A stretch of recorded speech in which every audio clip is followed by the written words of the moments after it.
શરૂઆત મહત્વપૂર્ણ ખબરથી ગુજરાતમાં માર્ચ મહિનાથી જ આકરી ગરમીની શરૂઆત રાજ્યના અનેક શહેરોમાં પારો ઉચકાયો છે। રાજ્યના 6 શહેરોમાં તાપમાન 38 ડિગ્રીને પાર થયું છે। 24 કલાકમાં 6 શહેરમાં પારો 38 ડિગ્રીને પાર થયો છે। 39.1 ડિગ્રી તાપમાન સાથે રાજકોટ હાઈએસ્ટ ગરમ શહેર નોંધાયું છે।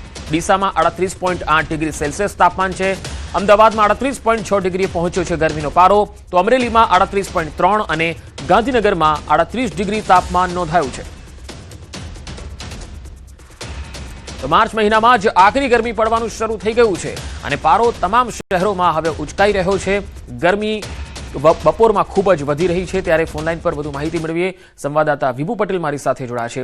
વિભુ, હવે ગરમીનો પારો ધીરે ધીરે ઉચકાઈ રહ્યો છે, પરંતુ હજુ જે ઠંડી છે એ સંપૂર્ણ રીતે ગઈ નથી। શિયાળો હજુ સંપૂર્ણ પૂરો થયો નથી, ત્યારે હવામાન વિભાગ આ ગરમીને લઈને શું કહી રહ્યું છે? આગાહી કરવામાં આવી છે કે ખાસ કરીને અત્યારે જે પવનની દિશા છે તે ખૂબ જ મહત્વની રહેતી હોય છે। ત્યારે અત્યારે ઉત્તર પશ્ચિમના પવનો ફૂંકાઈ રહ્યા છે, જેના કારણે વહેલી સવારે થોડી ઠંડીનો અહેસાસ થઈ રહ્યો છે અને બપોર થતા ગરમીનો અહેસાસ થઈ રહ્યો છે। જો કે મહત્તમ તાપમાન પણ 36-38 ડિગ્રી આસપાસ પહોંચી રહ્યું છે અને હવામાન વિભાગનું પણ અનુમાન છે કે હવે ધીમે ધીમે ગરમી છે તે વધતી જશે અને ખાસ કરીને દરિયાકાંઠાના જે વિસ્તારો છે જ્યાં ગરમ અને સૂકા પવનો ફૂંકાશે, ભેજવાળા પવનો ફૂંકાશે, જેના કારણે અકળામણ અનુભવાશે। ખાસ કરીને જ્યારે ભેજવાળો અને ગરમી હોય ત્યારે અકળામણ અનુભવાતી હોય છે, એટલે કે દરિયાકાંઠાના વિસ્તારોમાં પણ અત્યારે તાપમાન છે તે ઊંચું રહેવાનું હવામાન વિભાગનું અનુમાન છે। જી વિભુ, આભાર માહિતી આપવા માટે। વાત હવે સુરતની કરીએ તો સુરતમાં માર્ચના પ્રારંભે જ ગરમીનો પારો 38 ડિગ્રીની નજીક પહોંચ્યો છે। 24 કલાકમાં શહેરનું મહત્તમ તાપમાન 37.9 ડિગ્રી નોંધાયું છે। વહેલી સવારે ઠંડક અને બપોરે આકરા તાપથી સુરતીઓ પરસેવે રેબઝેબ થયા છે। શહેરમાં હાલ ડબલ સિઝનનો અનુભવ થઈ રહ્યો છે। સવારમાં ઠંડી અને બપોરે લૂ જેવી ગરમી અનુભવાઈ રહી છે। તાપમાનના ભારે તફાવતથી સામાન્ય જનજીવન પર તેની અસર પણ દેખાઈ રહી છે। હવામાં ભેજનું પ્રમાણ લગભગ 80% નોંધાતા બફારો અને અકળામણ પણ વધી છે। પવનની ગતિ નબળી હોવાથી લોકો એસી અને પંખાનો સહારો લેતા જોવા મળ્યા। ગરમી અને ભેજના કારણે ડિહાઇડ્રેશન અને વાયરલ ઇન્ફેક્શનનો પણ ખતરો વધ્યો છે। હવામાન કચેરીએ આગામી દિવસોમાં તાપમાન 1 થી 2 ડિગ્રી વધે એવી શક્યતા પણ દર્શાવી।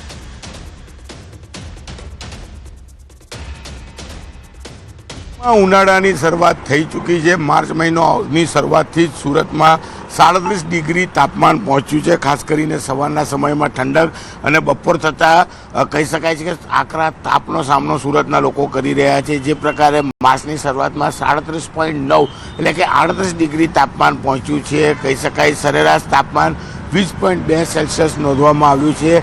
શહેરમાં હાલ ડબલ ઋતુનો અહેસાસ લોકોને થઈ રહ્યો છે।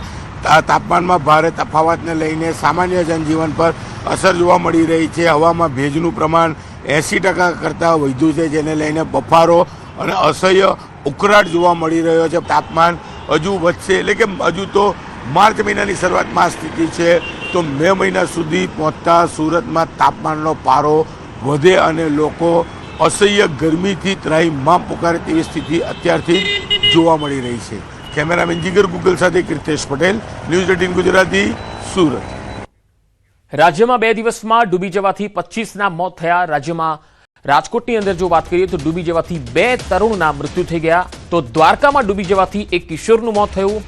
સુરતના બારડોલીમાં ડૂબી જવાથી 4ના મૃત્યુ થયા, તો આ તરફ મહીસાગરના કોઠંબામાં ડૂબી જવાથી 4ના મોત થયા। સુરતના માંગરોળમાં ડૂબી જવાથી 3 યુવકોના મૃત્યુ થયા, જ્યારે અરવલ્લીના માલપુરમાં ડૂબવાથી 2 કિશોરના મોત થયા। અમરેલીમાં શેત્રુંજી નદીમાં ડૂબી જતા 1નું મોત થયું છે, તો અમદાવાદના માંડલમાં ડૂબવાથી 3 બાળકોના મૃત્યુ થઈ ગયા। મહેસાણામાં ડૂબી જવાથી 3ના મૃત્યુ નિપજ્યા છે, તો નર્મદામાં ડૂબી જવાના કારણે 3 લોકોના મૃત્યુ નિપજ્યા છે। તમે જો બધા જ જિલ્લાઓની અંદર લગભગ ક્યાંક ને ક્યાંક આવી ઘટનાઓ બની છે। દેવભૂમિ દ્વારકા જિલ્લાના કલ્યાણપુર તાલુકાના કબીરનગર વિસ્તારમાં આવેલા સ્થાનિક તળાવમાં ધૂળેટી રમીને નહાવા ગયેલા 1 કિશોરનું ડૂબી જવાથી મોત થયું। મિત્રો સાથે તળાવમાં ઉતરેલ કિશોર અચાનક ઊંડા પાણીમાં ગરકાવ થઈ ગયો। ઘટના બાદ સ્થાનિક લોકોએ શોધખોળ હાથ ધરી, પરંતુ કિશોરને બચાવી શકાયો નહીં। આ ઘટનાને પગલે પરિવારમાં શોકનો માહોલ છે।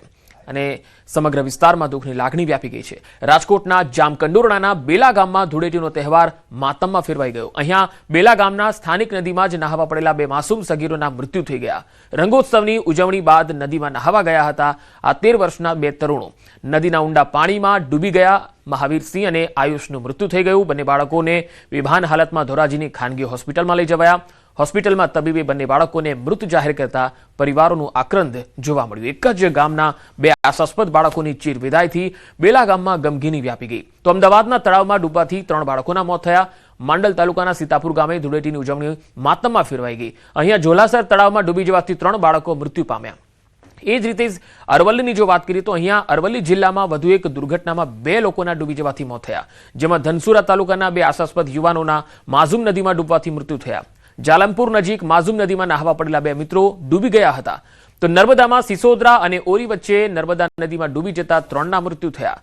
નદીમાં નહાવા પડેલા 3 યુવકોના નર્મદા નદીમાં ડૂબવાથી મોત થયા. કારવણથી સિસોદરા ગામની મસ્જિદમાં એસી રિપેર કરવા આવ્યા હતા. તો રાજ્યભરમાં આ પ્રકારની ઘટનાઓ બની છે. ધૂળેટીના તહેવારમાં લોકોએ રંગોત્સવનો પર્વ તો મનાવ્યો, પરંતુ જ્યારે નહાવા માટે નદીમાં ગયા તો આવી દુર્ઘટનાઓ બની છે. અને તમે જુઓ તો આ આંકડો ઓવરઓલ તમે ગણો તો ઓવરઓલ 25 જેટલા લોકોના મૃત્યુ થયા છે ડૂબી જવાના કારણે. ક્યાંક કિશોર મૃત્યુ પામ્યા છે, ક્યાંક યુવકો છે એ ડૂબવાથી મૃત્યુ પામ્યા છે.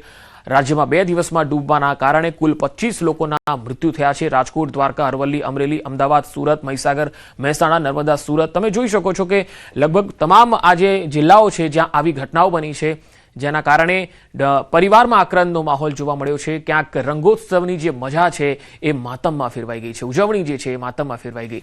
અને ખરેખર જ્યારે ધૂળેટીનો પર્વ જે લોકો મનાવતા હોય છે ત્યારે આ વાતની સૂચનાઓ પણ આપવામાં આવતી હોય છે કે નદીમાં નહાતી વખતે ધ્યાન રાખવું, ડૂબી ન જવાય, કિનારાની નજીક રહીને નહાવું. પણ ઘણા લોકો પાણી જોઈને અંદર જવાનો ટ્રાય કરતા હોય છે અને પછી પાણીના વહેણમાં તણાઈ જતા હોય છે. આવી જ ઘટનાઓ છે એ બની છે, કારણ કે ધૂળેટીનો પર્વ દરેક લોકોએ રંગોત્સવ મનાવ્યો હશે અને ત્યારબાદ નહાવા માટે નજીકની ગામમાં જે કંઈ પણ તળાવ હોય અથવા નદીની નજીક હોય ત્યાં એ લોકો નહાવા માટે જતા હોય છે. ધૂળેટીના પર્વમાં આવું સામાન્ય જોવા મળતું હોય છે, પરંતુ આટલી મોટી સંખ્યામાં મૃત્યુ પામે છે ગુજરાતની અંદર લોકો ડૂબવાના કારણે આ ખરેખર ચિંતાજનક વાત છે.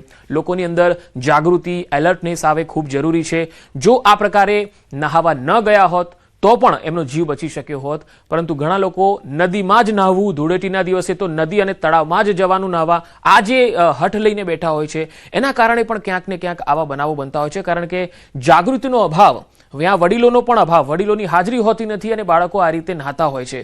એમની નજર પણ નથી હોતી કે તેઓ કઈ જગ્યાએ કેટલા ઊંડાણ પાણીમાં નાહી રહ્યા છે.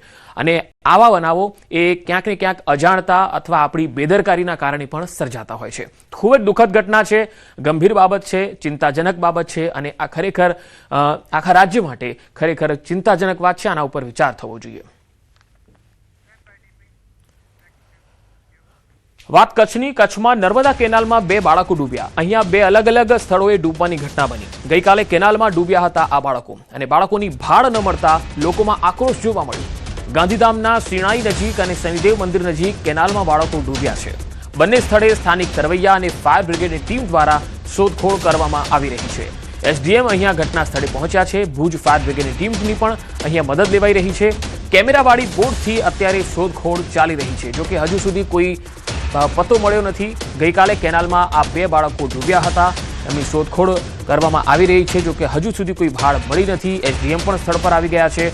કેમેરાવાળી બોટથી અત્યારે તપાસ ચાલી રહી છે. આ બાળકો કેવી રીતે હવે તેમની ભાળ મેળવવી તેને લઈને સ્થાનિક વહીવટી તંત્ર છે તમામ કોશિશો કરી રહી છે.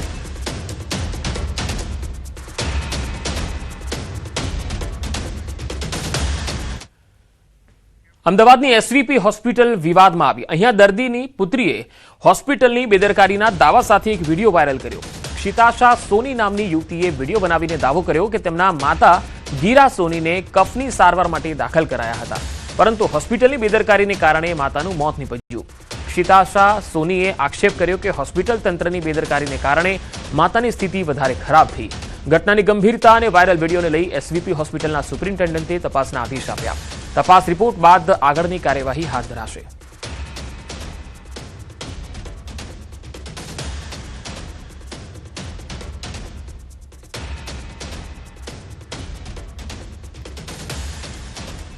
અને હાલ આપણે સીધા લઈ જઈશું મોહન ભાગવત હાલ વાતચીત કરી રહ્યા છે, આવો સાંભળીએ તેઓ શું કહી રહ્યા છે।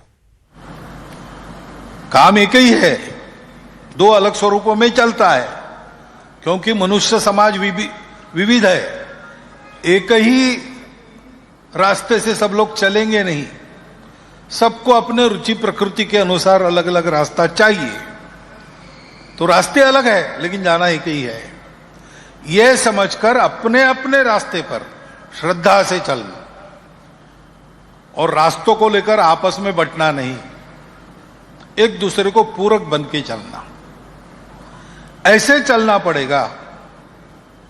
दोनों रास्तों के परिणाम सामने है, वो अत्यंत उत्साहवर्धक अनुकूल परिणाम है। यहां गुजरात प्रदेश में विशेषकर हम देखते हैं कि व्यसन मुक्ति, व्यसनों से मुक्त है सामान्य समाज भी, और सेवा की प्रवृत्ति बहुत जोरदार है। क्यों है? स्वामीनारायण संप्रदाय का काम 200 वर्षों से चला है। यह प्रत्यक्ष आचरण में जो बदल आता है उसका उदाहरण है। संघ अब 100 साल का हो गया, उसका भी एक प्रभाव है। तो हम देखते हैं कि संघ के स्वयंसेवकों के साथ साथ समाज भी अपने आचरण को उस वातावरण में बदल लेता है। ये इन सब कार्यों का परिणाम है। वास्तव में ये जो कार्य है, जो अध्यात्म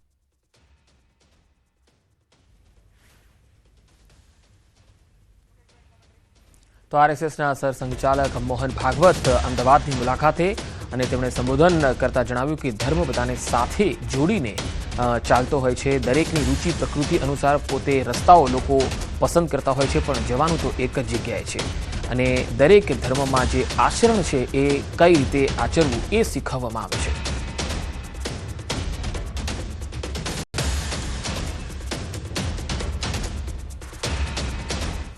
અને હવે વાત તોફાની તત્વોની।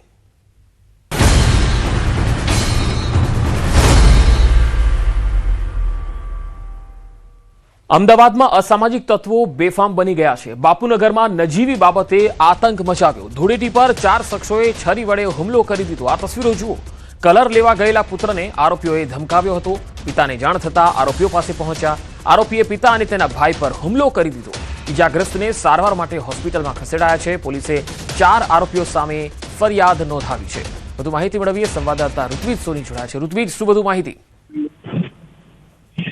જી પંકજ, વાત કરીએ તો અમદાવાદ શહેરમાં જાણે કાયદો અને વ્યવસ્થાની પરિસ્થિતિ કથળી હોય તેવું લાગી રહ્યું છે, કારણ કે દિવસે ને દિવસે અસામાજિક તત્વો છે તે બેફામ બની રહ્યા છે। જો એક દિવસ પહેલાની વાત કરીએ તો નોબલનગરમાં જે અસામાજિક તત્વો દ્વારા આતંક મચાવવામાં આવ્યો હતો, ત્યારબાદ હવે બાપુનગરમાં પણ આ પ્રકારનો એક બનાવ બન્યો છે, જેમાં જે ભાઈ છે, ફરિયાદી ભાઈ અને તેના ભાઈ ઉપર હુમલો કરવામાં આવ્યો છે, તેઓને માર મારવામાં આવ્યો છે, જેનો એક વિડીયો પણ વાયરલ થયો છે। ફરિયાદીનો પુત્ર છે તે કલર લેવા માટે ગયો હતો અને તે દરમિયાન તેને કેટલાક લોકો સાથે આ બોલાચાલી થઈ હતી। તેને ઠપકો આપતા આ મામલો બિસ્ક્યો હોવાનું સામે આવ્યું હતું। એટલે સમગ્ર મામલે હાલમાં બાપુનગર પોલીસ દ્વારા ફરિયાદ નોંધીને વધુ કાર્યવાહી શરૂ કરવામાં આવી છે। જી ઋત્વિજ, આભાર માહિતી આપવા માટે।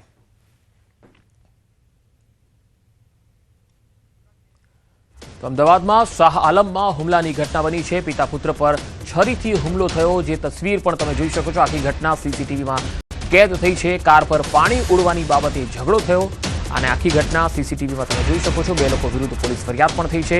કિશનપુર પોલીસે આ સમગ્ર મામલે તપાસ હાથ ધરી છે।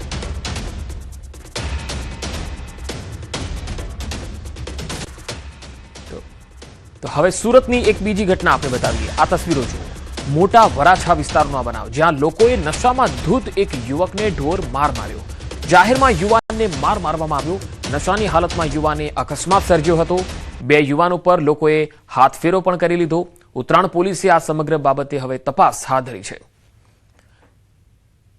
તો મોટા વરાછા વિસ્તારનો આ બનાવ છે। નશેડીઓ છે એ ધૂળેટીના પર્વમાં નશો કરીને રસ્તામાં રખડતા હોય છે અને પછી લોકો હાથ સાફ કરે છે। હવે સુરતના રાંદેરનો આ બનાવ જુઓ, જ્યાં એક ભાઈએ જે બીજા ભાઈની હત્યા કરી નાખી। સામાન્ય બાબતે બંને ભાઈ વચ્ચે બબાલ થઈ હતી।